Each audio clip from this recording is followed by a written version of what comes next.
Hello and welcome back to another video. Today we're going to make Sop Buntut. This is the Indonesian oxtail soup. Oxtails are used in soup in a bunch of different places, but this is a very specific dish to the island of Java, and sometimes you see it in Malaysia also, although there they call it sop ekor because of differences in dialect. Sop Buntut is a very rich soup, as oxtail soups usually are, with various vegetables and spices.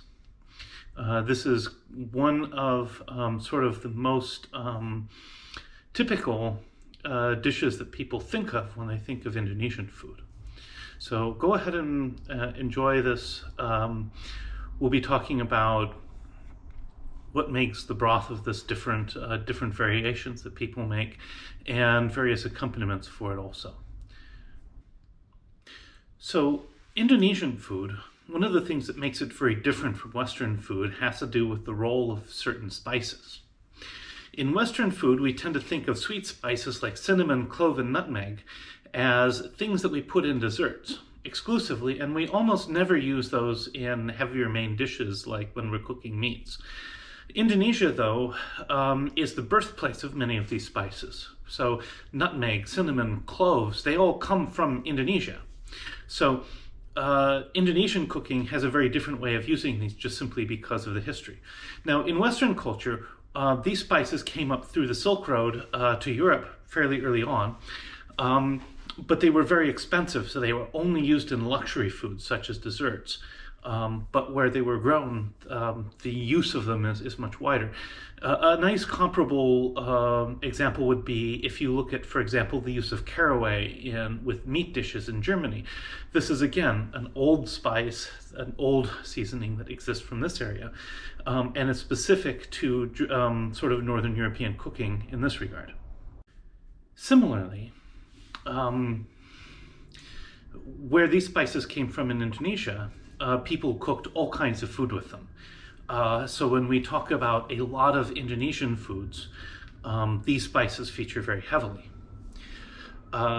This occurs when we're making soups, when we are making curries, when we are making almost anything. This is something that is responsible for a lot of the very important palate differences between Southeast Asian cooking and Western cooking, but particularly cooking from Indonesia. So here we have our ingredients and our materials. Now, one of the wonderful things about making soup is that you can make a lot of it at once and freeze it, and it's not a lot more work than making a small amount. Soup almost never suffers freezer burn. You can keep it in your freezer for a very long time, so my recommendation is make a lot of it when you make it. So here I'm set up to make a huge amount, but the recipe in the description will be for a smaller amount, maybe 2 or 3 or 4 portions. But here I'm going to make, I think, 16 portions. So in terms of ingredients, first we have the oxtails. We have our spices, cinnamon, clove, nutmeg. We have our bawang putih or garlic. We have jahe or ginger. And then we have our grinding stone. And I'll talk about that as we get into actually managing this. Now, this grinding stone is one of the standard utensils in an Indonesian kitchen. It's used to make sambals, it's used to grind spices, grind nuts, you name it. It's a very common piece. Now, typically when you buy these have a nice big handled pestle that you kind of use to pound in a motion like this. I've since lost the pestle, and so I've done what I've seen people do in Indonesia, which is to take a nice rock of about the right size, and I can use this as a pestle. So we will use this to pound the jahe, the ginger, the bawang putih, the garlic, and the nutmeg.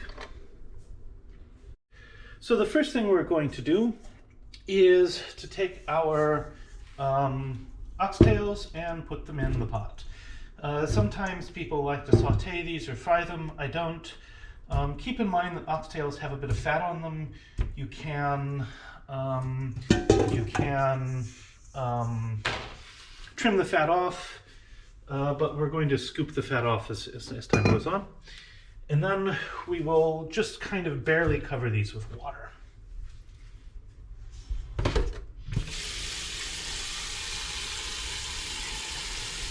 So I'm filling these with water, just in the sink here.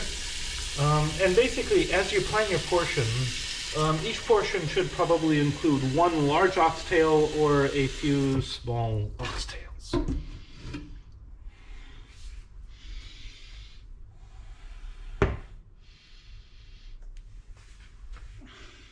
And so here I have, again, this is about 16 portions. It can go, you can easily freeze it. So I always recommend making more than you might expect. So here we are going to pound our first ingredients. This will be the nutmeg. So I've already started this one, but basically you just take the pestle. You can do this with a bottle on a cutting board if you don't have a nice kind of grinding stone like this. But I like these pestles; they're very nice. Mortar and pestles, they're very nice.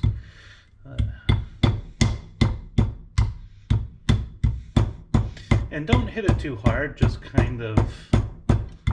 If you hit it too hard, it's going to break and go everywhere. I'm basically going to pound it until it's all about sort of this consistency, and that may take a minute or so. So now I've gone ahead and pounded this nutmeg. It's all going to go into the pot along with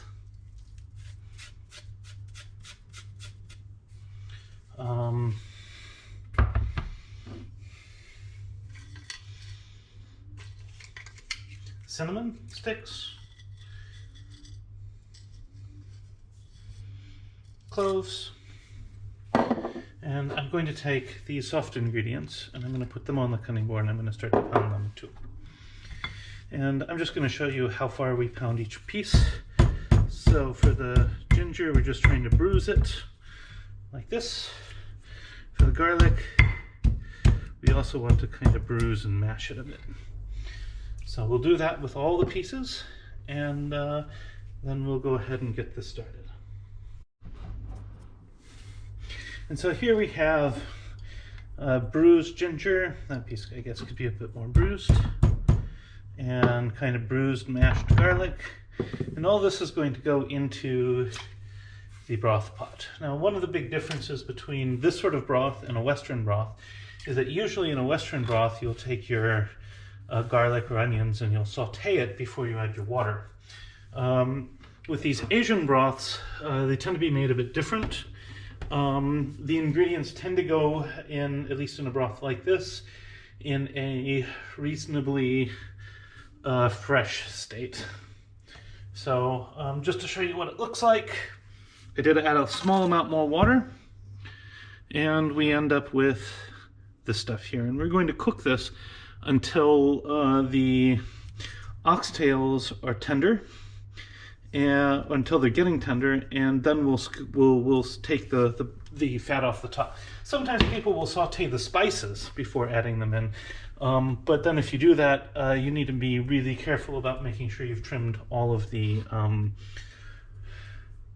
fat off. And if you use ribs instead of oxtails, you're going to have a lot more fat, and so you kind of need to think about that. So typically I actually prefer to go ahead and use fresh ingredients and not saute them. So the first thing I'm going to do is I'm just going to take this lovage and I'm going to very finely chop it, and I'm going to go ahead and add it.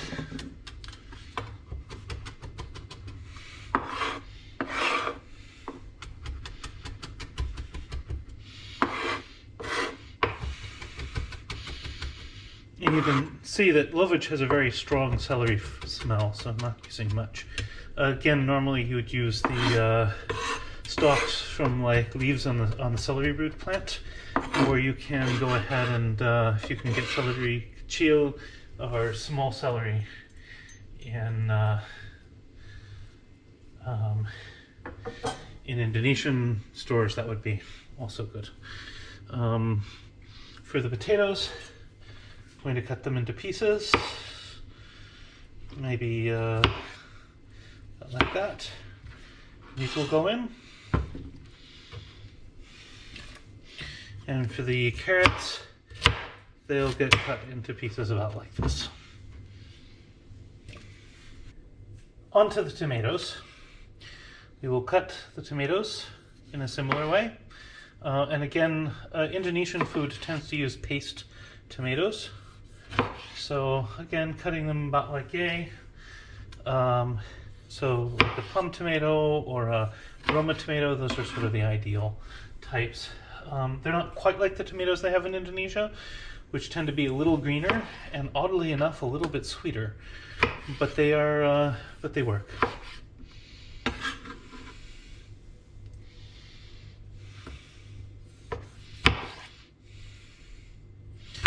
So with this I have 3 tomatoes, and then I'm just going to chop these the root sections of these onions lightly. The leaves will go in at the end as a sort of finish. And these will just get chopped about like yay. You don't have to get them super small. As I get the last of these onions done, it's worth making just 2 more notes. If I was using ribs, that would be sop iga, then I would probably have a lot of fat on the top that I would have to skim off now. I don't have that, so at present, this is the way things can go. Also, you'll see already that this is starting to get fairly full.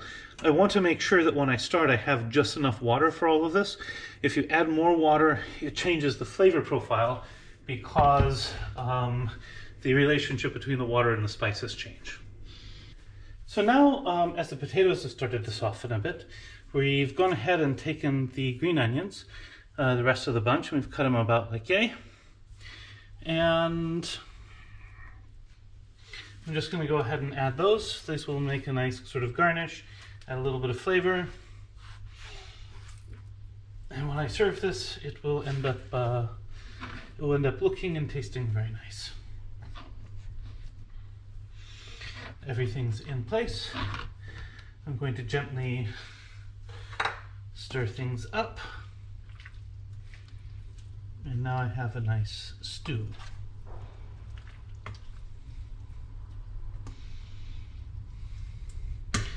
Couple of quick notes. You can use beef ribs instead of oxtails, and that can come up very nice. I will cover that in the next interview section. But anyway, we're going to go ahead and let this sit for a bit, and then we'll go ahead and serve it. At this point, it's worth noting that basically what we would do is we would serve this with maybe 1 large or a few small oxtails in a bowl, along with a selection of carrots, green onions, and potatoes, a little bit of tomato. This basically forms the great bowl of Sop Buntut. One of the major variations that you can make is you can use beef ribs instead of oxtails. If you do that, it's called sop iga, but note that beef ribs tend to be pretty fatty, and so you're going to have a lot of fat you have to skim off the top, and you probably want to be pretty careful about trimming the fat before you get started. Another variation sometimes people make with actual sop buntut is they saute the spices before adding. The downside of that is that the spices mostly mix with the oil and not with the broth. It's up to you. You can play with both of those. Again, in this case, I made a bunch of it so that I have a bunch to freeze. But it doesn't have to be done that way. You can do it a bunch of different ways. Anyway, the next segment will be about presentation. So here I have gone ahead and served myself a bowl of Sop Buntut. I will show it to you in closer detail in a moment. And we can serve this again with a side of rice. And typically, if you're going to have sambal here, it's going to be simply very spicy red peppers, cabai rawit, along with ketchup manis, which is a sweet soy sauce. In the next segment, I'll just do a top-down on this, and you can go ahead and take a look at what this is supposed to look like when you're done. So here we have our bowl of Sop Buntut. We have a few pieces of potato. You can see that the oxtail is starting to fall apart.